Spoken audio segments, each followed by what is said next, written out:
নমস্কাৰ বন্ধুসকল, মই হিৰেন। আজি এই ভিডিঅ'টোৰ জৰিয়তে এই 2024 বৰ্ষৰ আগষ্টৰ মাহটোত মকৰ ৰাশিৰ ব্যক্তিসকলে কেনেদৰে ফলাফল লাভ কৰিব তাৰে সম্পূৰ্ণ বিৱৰণ আপোনালোকক এই ভিডিঅ'টোৰ জৰিয়তে আগবঢ়োৱা হৈছে। প্ৰথমে মোৰ চেনেলটো আপোনালোকে ছাবস্ক্ৰাইব কৰি ল'ব, যাতে মোৰ পিছৰ ভিডিঅ'বিলাক আপোনালোকে সহজে লাভ কৰিব পাৰে। লগতে মোৰ ভিডিঅ' যদি ভাল লাগে তেন্তে লাইক আৰু শ্বেয়াৰ কৰিব, কমেণ্ট কৰি আপোনালোকৰ মনৰ ভাৱ প্ৰকাশ কৰিব। এতিয়া মূল বিষয়লৈ। মকৰ ৰাশিৰ ব্যক্তিসকলে এই আগষ্টৰ মাহটোত তেওঁলোকৰ পাৰিবাৰিক জীৱনৰ ক্ষেত্ৰত এনেধৰণৰ। যদি আপোনাৰ পৰিয়ালৰ কোনো সদস্যৰ লগত কোনো ধৰণৰ মতানৈক্য বা পুৰণি বিবাদ হৈছে, তেন্তে এই মাহতে সেই বিবাদৰ সমাধান হ'ব, যাৰ বাবে পৰিয়ালত সুখৰ পৰিৱেশ সৃষ্টি হ'ব। যদি আপোনাৰ ককা বা পেহী আন চহৰত আছে, তেন্তে তেওঁলোকেও আপোনাৰ ঘৰলৈ আহিব পাৰে। পৰিয়ালত কিবা এটা নতুন অনুষ্ঠান হ'ব পাৰে, যাৰ বাবে সকলোৰে মনোযোগ সেই অনুষ্ঠানৰ প্ৰতি কেন্দ্ৰীভূত হৈ থাকিব। ইয়াত আপুনিও অংশগ্ৰহণ কৰিব পাৰিব, যাৰ ফলত পৰিয়ালত আপোনাৰ প্ৰতি প্ৰতিপত্তি বৃদ্ধি পাব। আপুনি কাকো কঠোৰ শব্দ কোৱাৰ পৰা বিৰত থকাৰ অত্যন্ত প্ৰয়োজন আছে। ব্যৱসায় আৰু চাকৰিৰ ক্ষেত্ৰত এনেধৰণৰ। মাহৰ আৰম্ভণিতে আপুনি আপোনাৰ ব্যৱসায় সম্প্ৰসাৰণ কৰিব, যিয়ে ভৱিষ্যতে আপোনাক উপকৃত কৰিব। এই মাহত ব্যৱসায়িক খৰচ বৃদ্ধি পাব, যাৰ ফলত কিছু সময়ৰ বাবে মানসিক চাপৰ সৃষ্টি হ'ব পাৰে। এনে পৰিস্থিতিত যিকোনো আৰ্থিক সিদ্ধান্ত লোৱাৰ আগতে নিশ্চিতভাৱে বয়োজ্যেষ্ঠসকলৰ লগত পৰামৰ্শ লওক। চাকৰি কৰা ব্যক্তিসকলে নিজৰ কামৰ প্ৰতি ইতিবাচক হৈ থাকিব আৰু নিজৰ কামত সন্তুষ্ট হ'ব। আপোনাৰ কামত আপোনাৰ সহকৰ্মীসকলো সুখী হ'ব আৰু কাৰ্যালয়ত আপোনাৰ কামৰ প্ৰশংসাও ল'ব পাৰে। এই সময়ছোৱাত চৰকাৰী বিষয়াসকলে যাত্ৰা কৰাৰ সম্ভাৱনা অত্যন্ত প্ৰবল দেখা গৈছে। শিক্ষা আৰু ক্ৰীড়াৰ ক্ষেত্ৰত এনেধৰণৰ।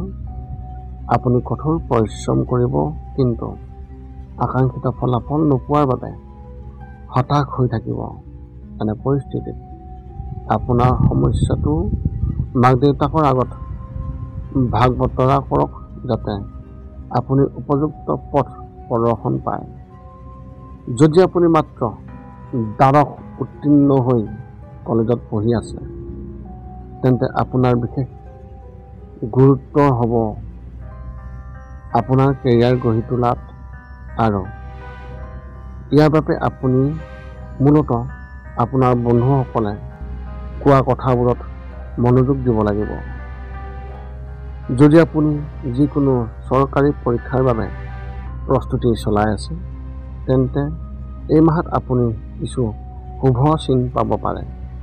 ইয়াৰ ফলত আপোনাৰ মনটো উত্তেজিত হৈ থাকিব, যিয়ে ভৱিষ্যতে ইতিবাচক ফলাফল দিব। প্ৰেমৰ ক্ষেত্ৰত এনেধৰণৰ। আপোনাৰ ঘৰুৱা জীৱনত আপোনাৰ পত্নীৰ পৰা সম্পূৰ্ণ সমৰ্থন পাব আৰু তেওঁলোক আপোনাৰ ওপৰত আপ্লুত হ'ব।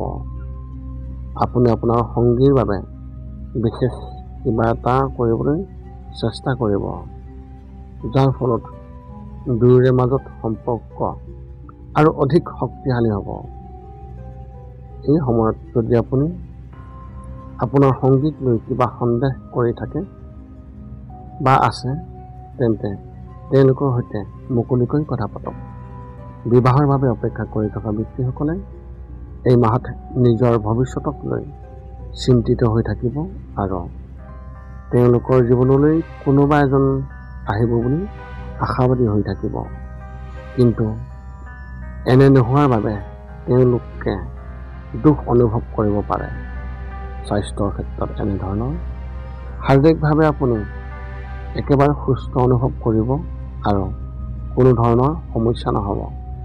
কিন্তু মাহৰ দ্বিতীয় সপ্তাহটো হাঁফানিৰ ৰোগীসকলৰ বাবে কিছু অসুবিধা হৈ থাকিব পাৰে। গতিকে আগতীয়াকৈ চিকিৎসকৰ সৈতে যোগাযোগ ৰাখিব লাগে, যাতে পিছত কোনো ডাঙৰ সিদ্ধান্ত নহয়। এই মাহত আপোনাৰ বৌদ্ধিক ক্ষমতা বিকাশ হ'ব আৰু আপুনি আগতকৈ অধিক আত্মবিশ্বাসী হ'ব। মাহৰ মাজভাগত মূৰৰ বিষৰ অভিযোগ আহিব পাৰে। আপোনালোকৰ এই মাহত শুভ সংখ্যা হিচাপে 8 আৰু শুভ ৰং হিচাপে ধূসৰ।